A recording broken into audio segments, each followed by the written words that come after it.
ونصلي ونسلم على حبيبه الكريم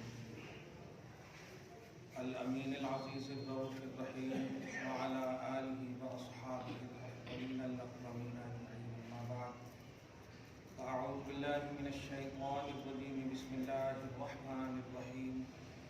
وهذا كتاب أنزلناه مبارك مصدق الذي بين يديه ولتنذر أم القرى ومن حولها والذين يؤمنون بالآخرة يؤمنون به وهم على صلاتهم يحافظون.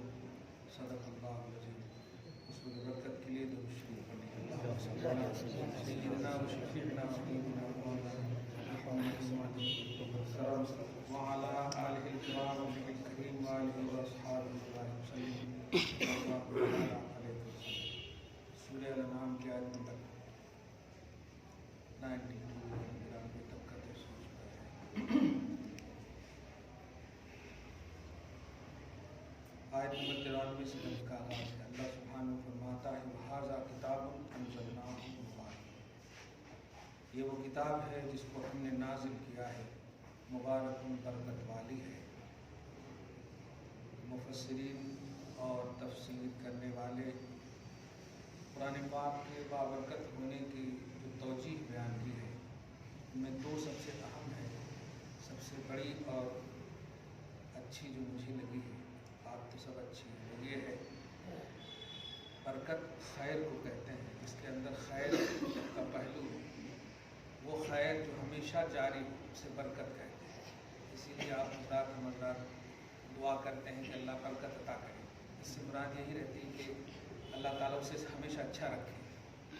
تو الخیر الکثیر الجاری، وہ خیر جو جاری ہو، کثیر ہو، مطلب دائرے میں نہ آ سکے، بس بڑھتی چلی جائے، جو خیریت اسے برکت کہتے ہیں. قرآن پاک جو مبارک ہے، برکت والی ہے، وہ اس اعتبار سے ہے دو عدد، علم اور عمل کے اعتبار سے.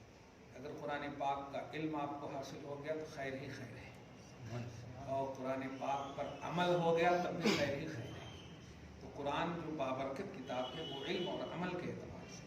اسی لیے آپ دیکھیں گے کہ عالم کو دنیا میں بھی بشارت ہے اور آخرت میں بھی بشارت ہے. اس کی وجہ کیا ہے کہ وہ عالم بالقرآن. شرط یہ ہے عالم بالقرآن ہے اور عامل بالقرآن، ورنہ دونوں کے لیے اگر عالم تو ہے عامل نہیں ہے بیکار ہے. اسی طرح عالم نہیں ہے لیکن عامل ہے تو تھوڑا فائدہ تو ہے، لیکن علم و عمل دونوں کا سنگم اگر ہو جائے تو پھر خیر ہی خیر ہے، برکت ہی برکت ہے. تو بابرکت کتاب اسی بنیاد پر ہے کہ یہ انسانی زندگی کے لیے دنیا اور آخرت میں ہمیشہ کے لیے ضمانت ہے. شرط یہ ہے کہ اس کو جانیں اور اس پر عمل کریں. اسی لیے ایک حدیث پاک میں آیا کہ جس نے قرآن پاک کو یاد کیا وہ عامل بما فیہ، اور قرآن پاک کے تمام مواقع یعنی جو چیزیں ہیں ان پر عمل کیا، تو اللہ سبحانہ ہو اس کے والدین کو نسبت دیکھیے. آپ یہاں پر دو بڑی اہم بات ہے. بھائی حافظ بنا بیٹا، عمل کیا بیٹا، لیکن اعزاز آپ دیکھیں اسی کو کہتے ہیں خیر الکثیر الجاری. یہ جو کہا میں نے، ان کے والدین کو ایسا تاج پہنایا جائے گا جن کی روشنی سے سورج بھی شرمائے، ایسی چمک ہو. اہلیان محشر آواز دیں گے کہ یہ کون ہے. پاکمہ دونوں کو، والدین ولبس تاجن والدہ دونوں. اہلیان محشر جب آواز دیں گے یہ کون ہے تو کہا جائے گا کہ یہ وہ حافظ قرآن کے والدین ہیں جو حافظ عمل بھی کرتا تھا. حافظ بالقرآن، حافظ قرآن بالعمل، عمل والا حافظ قرآن ہے تو ان کے والدین. اسی سے آپ ذرا اندازہ لگائیں کہ حافظ تو محض ایک رٹتا ہے قرآن کی آیتیں، الحمد سے لے کے ناس تک رٹتا ہے. وہ فضیلت اسے نہیں ہے جو رٹنے کے بعد عالم بھی ہے. اس کا الحمد کی الف سے لے کے سین کی حیثیت تک جانتا. ان کے والدین کا مقام کیا ہوگا؟ حافظ بھی ہو اور عالم بھی ہو. ہر حافظ عالم نہیں ہوتا. اسی طرح آپ اندازہ لگائیں جو عالم کے اوپر کا جو درجہ کیٹیگری کا ہے، اب مفتی ہو، فاضل ہو، محقق ہو، جہاں تک آپ لیں، اس کے ساتھ ساتھ آپ لیں جیسے بھی کہا تھا ولایت کا پھر درجہ لیں، شہید، صدیق، شہداء، صالح۔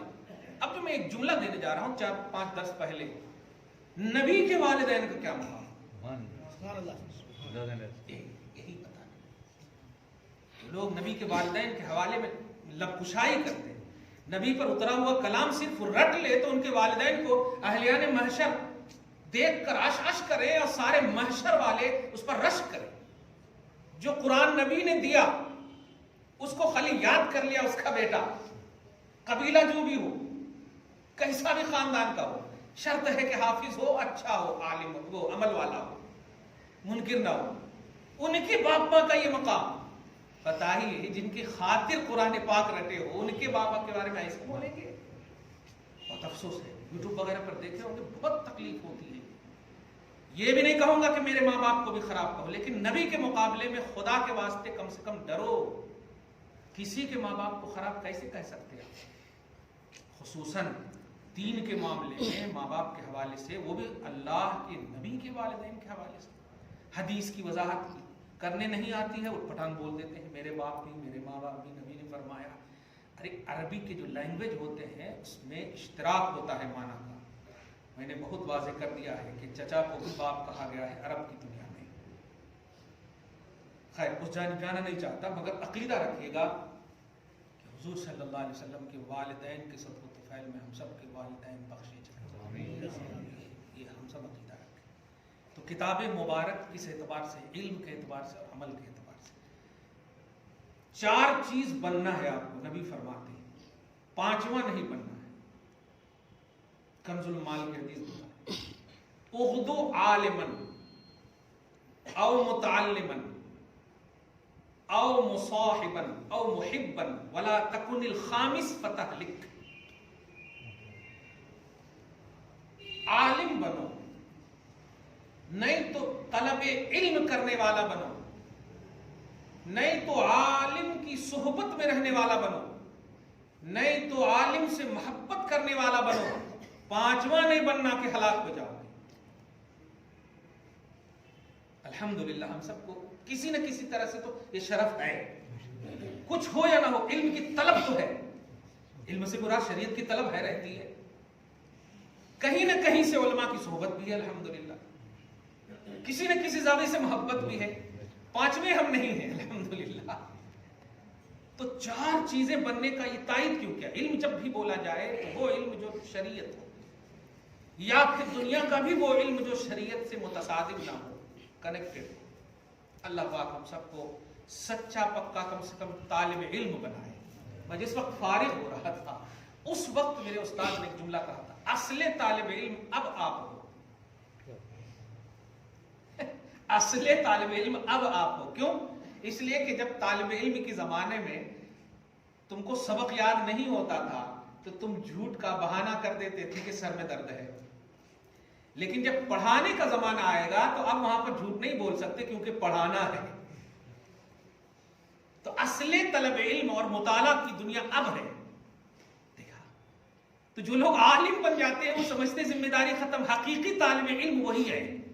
شاگرد تو بہانہ کر کے سو سکتے ہیں، لیکن استاذ کو تو اپنے منچ پر تیاری کے ساتھ بیٹھنا ہوگا۔ تو طلب علم تو ہم سب کے اندر ہمیشہ کچھ نہ کچھ رہتی ہے۔ اللہ پاک کم سے کم وہ قبرستان نصیب فرمائے جس قبر میں کوئی حافظ قرآن مخلص سویا ہو۔ اللہ تعالیٰ عذابات قبر سے ہم سب کو محفوظ فرمائے۔ اور دوسری بات آ رہی ہے کہ یہ کتاب مصدق ہے، ایسی کتاب جو برکت والی ہے، اور دوسری ہے مصدق ہے، تصدیق کرتی ہے۔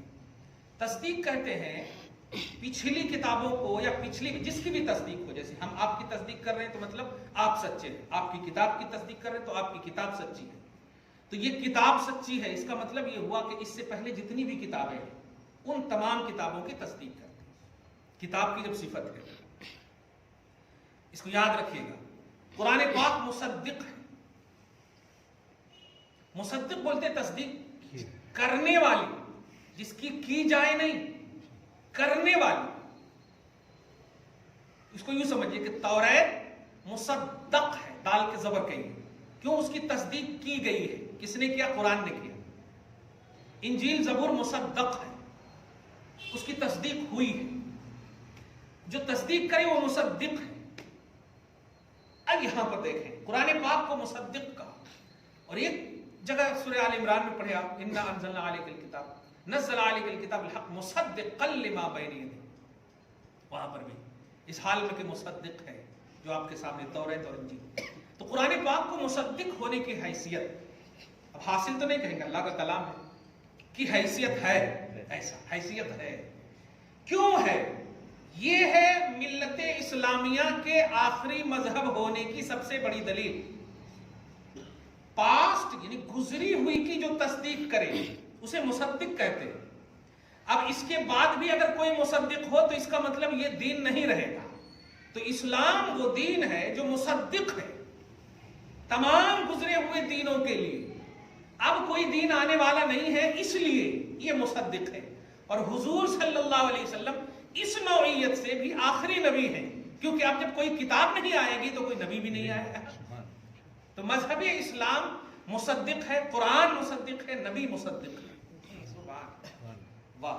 ایک اور بات، سارے انبیاء کرام کی تصدیق آخری مرحلے میں دنیا میں بھی حضور صلی اللہ علیہ وسلم کرے، اور آخرت میں بھی حضور صلی اللہ علیہ وسلم ہی فرمائے۔ انکار یہاں بھی ہوا سارے نبیوں کا، انکار وہاں بھی ہوگا۔ موقع اگر ملی ما جانا الا من بشیر ولا نذیر، کہا تھا نا میرے پاس کوئی بھی نہیں آیا ڈرانے والا، وہاں بھی میرے کوئی ڈرانے والا نہیں آیا۔ تو اس کے بعد پھر کیا ہوگا؟ ساری امتیاں جو مخلصین ہوں گے وہ سب کو بیان کیا جائے گا، پھر ان سب کی گواہی میں آخری گواہی، یہ دیکھیے مصدق کی پہچان۔ تو جو سب سے لاسٹ کی تصدیق کرنے والی ذات ہے یا بات ہے، بات میں قرآن ہے اور ذات میں صاحب قرآن ہے۔ آپ صلی اللہ علیہ وسلم یہاں بھی ہمارے لیے مصدق ہیں اور وہاں بھی ہمارے لیے مصدق ہیں، پچھلی تمام قوموں کے لیے مصدق ہیں، یہاں تک کہ اب کوئی آئے گا ہی نہیں، اسی لیے اب کوئی مصدق نہیں، سب مصدق ہے، سب کی اب تصدیق ہوگی حضور صلی اللہ علیہ وسلم۔ واہ! مذہب اسلام کے آخری ہونے کی سب سے امپورٹنٹ دلیل ہے، سب سے بڑی دلیل ہے۔ تو حضور صلی اللہ علیہ وسلم مصدق ہے، الذی بین یدیہ، وہ جو سامنے، یعنی توریت انجیل زبور، اس لیے نازل ہے، یہ برکت والی ہے اور مصدق ہے۔ اور دوسری وجہ دیکھیے، وَلِتُنذِرَ أُمَّ الْقُرَىٰ وَمَنْ حَوْلَهَا، اور اس لیے بھی یہ کتاب نازل کیا ہم نے، اللہ فرماتا تاکہ اے میرے حبیب آپ ڈرائیں تمام گاؤں کی ماں کو۔ لفظی ترجمہ کرنا، ام القریٰ، ماں، ام مانے ماں، قریٰ قریہ کی جمع ہے، قریہ مانے گاؤں، قریٰ اس کی جمع ہے پلورل، ام القریٰ گاؤں کی ماں۔ اس سے مراد ہے کعبہ، مکہ۔ تو مکہ کو تمام گاؤں کی ماں کیوں کہا گیا؟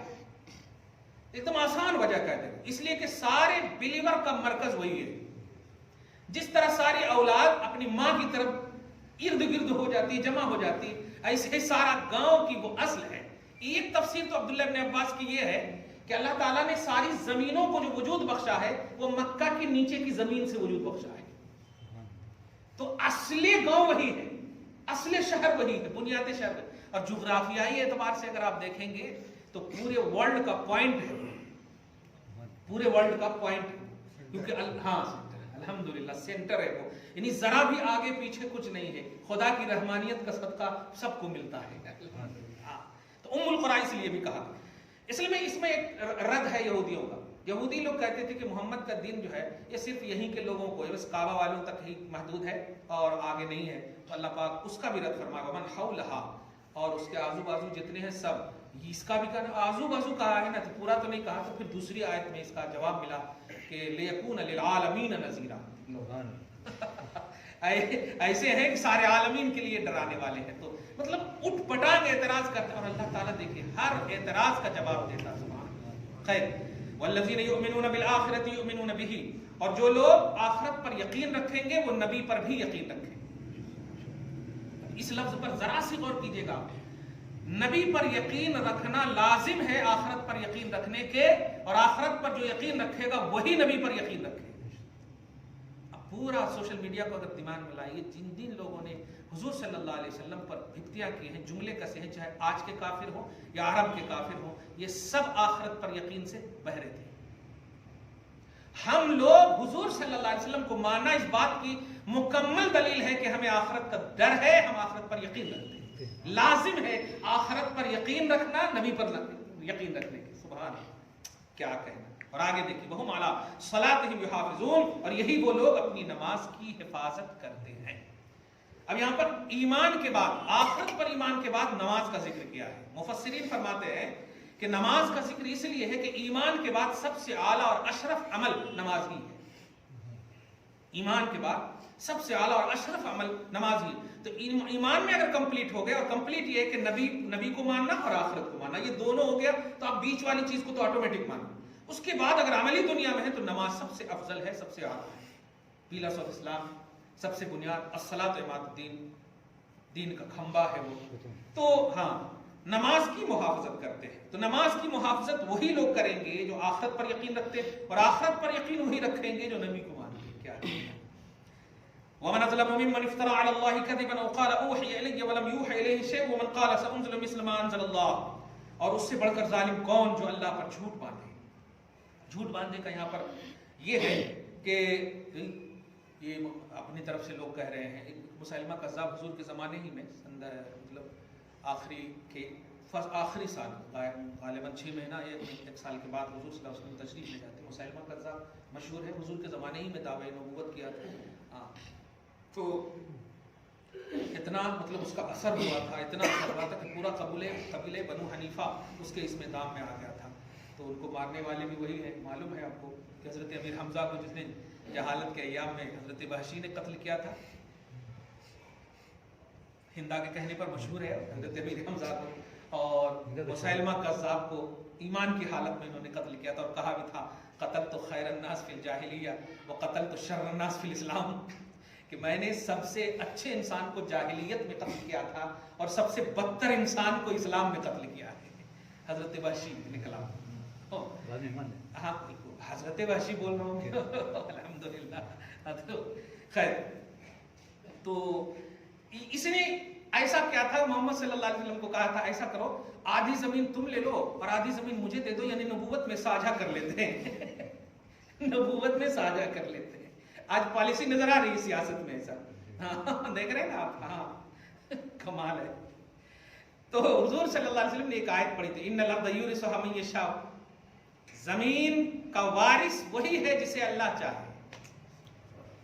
زمین کا وارث نہ تو ہے نہ میں، اللہ جسے چاہے، جتنا چاہے، جس کو چاہے وہ عطا کرنے والا ہے۔ اس لیے وراثت کی بات ہی مت کرو، ان الارض یورثھا من یشاء، بے شک اللہ ہی زمین کا مالک ہے، وہ جسے چاہے وارث بنائے۔ تو مانا نہیں اس نے، کیا کیا کیا، یہاں تک کہ پھر اسود کوئی سجاح کوئی نامی عورت تھی، پھر اس سے شادی، وہ بھی نبوت کا دعویٰ کر لی، وغیرہ وغیرہ، اتنا تتر بتر ہوا کہ پھر حضرت فیروز دہلوی نے کس کو قتل کیا، مطلب بہت ہی بدتر دور گزرا۔ اور حضور پاک صلی اللہ علیہ وسلم نے ہمیشہ ایک جملہ بار بار فرمایا، آپ سمجھتے ہیں کہ دجال ایک ہی ہے، ایسا نہیں ہے، دجال 30 ہوں گے، 30 دجال ہوں گے، دجالون کذابون ثلاثون۔ دیکھیے نا، دجل جو ہے یہ فریب اور دھوکہ کو کہتے ہیں۔ میں جو قدرت، معجزہ، کرامت، معونت، استدراج اور پنڈت وغیرہ سب کا نام کبھی کبھی لیتا ہوں، اس سے آپ سمجھیے کہ ہر جو ہے چمتکار دکھانے والا، قدرت والا، معجزہ والا، کرامت والا نہیں ہوتا۔ کچھ پنڈت بھی ہوں گے، کچھ کافر بھی ہوں گے، ان کو بھی دیا گیا ہے۔ آخر شیطان نے جب مانگا پاور کہ مجھے یوم یبعثون تک کا اختیار دے، باس بعد الموت تک کا اختیار دے، تو اللہ نے کہا نہیں، موت تک کا اختیار ہے، موت کے بعد کا اختیار نہیں، وہ تو حساب و کتاب کا معاملہ ہے۔ تو اختیار دے دیا نا اللہ تعالیٰ نے، دیکھیے قیامت تک کا اختیار دے دیا، موت تک کا اختیار دے دیا۔ سمجھ رہے نا، انظرنی الی یوم الوقت المعلوم، قیامت تک تو مہلت دے رہے۔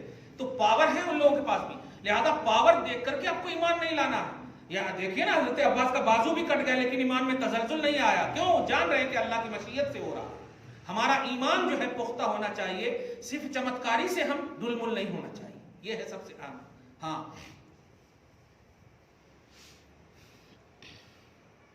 کچھ بول رہا تھا میں، کس پر یہ بات نکلی؟ ہاں، دجال 30 ہوں گے، ایک نہیں ہوں گے،